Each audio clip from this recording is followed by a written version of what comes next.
అర్ధ వ్యంజన్. అర్ధ వ్యంజన్ని ఇంగ్లీష్లో సెమీ కాన్సనెంట్స్ అని పిలుస్తాము.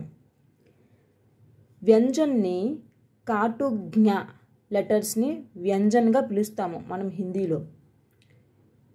ఇప్పుడు అర్ధ వ్యంజన్ని ఎలా రాస్తారో చూద్దాం. Letters with tail. ఇక్కడ టెయిల్లా కనిపిస్తాయి. ఆ టెయిల్ తీసి అక్షరాలు రాస్తామన్నమాట. అంటే టెయిల్ తీసేస్తున్నాం కాబట్టి అర్ధ వ్యంజన్ అవుతుంది. అర్ధ అంటే సగము అని అర్థం. Next letters having vertical lines.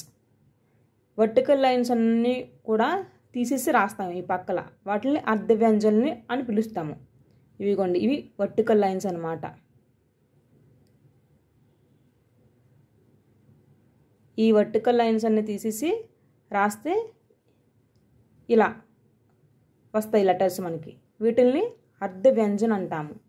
వీటిల్ని వ్యంజన్స్ అంటాము. Letters look like round in shape. Letters అనేవి రౌండ్ షేప్లో ఉంటాయి. ఈ రౌండ్ షేపుల కిందన ఒక గీతలా పెడతామన్నమాట.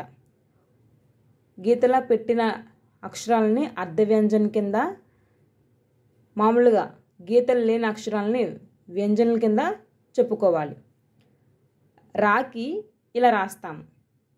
దీన్ని ఇర్ అని పిలుస్తామన్నమాట. ఇవి ఎలా రాస్తామో ఒకసారి మీకు పూర్తిగా వివరంగా నేను చెప్తాను, ఒకసారి వినండి.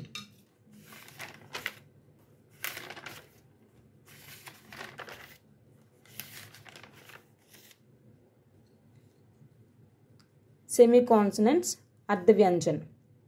ఖ, ఇక్, ఖ, ఇక్, గా, ఇగ్, ఘ, ఇగ్, జ్ఞ, ఇంగ్, చ, ఇచ్, చ, ఇచ్, జ, ఇజ్, జ, ఇజ్, అనా, ఇంగ్,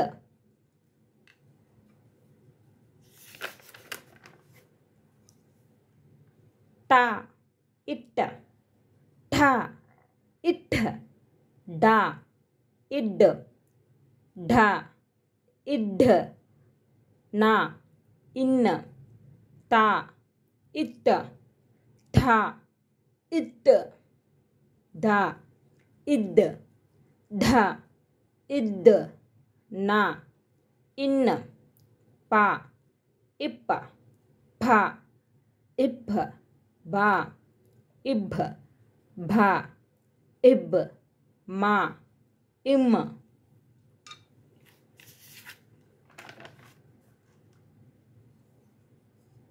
యా, ఈ, రా, ఇర్, లా, ఇల్, వా, ఇవ్, ష, ఇష్, ష, ఇష్, స, ఇస్, హ, ఇహ్, అక్ష, అక్ష, త్ర, త్ర్, జ్ఞ, ఘ్న్.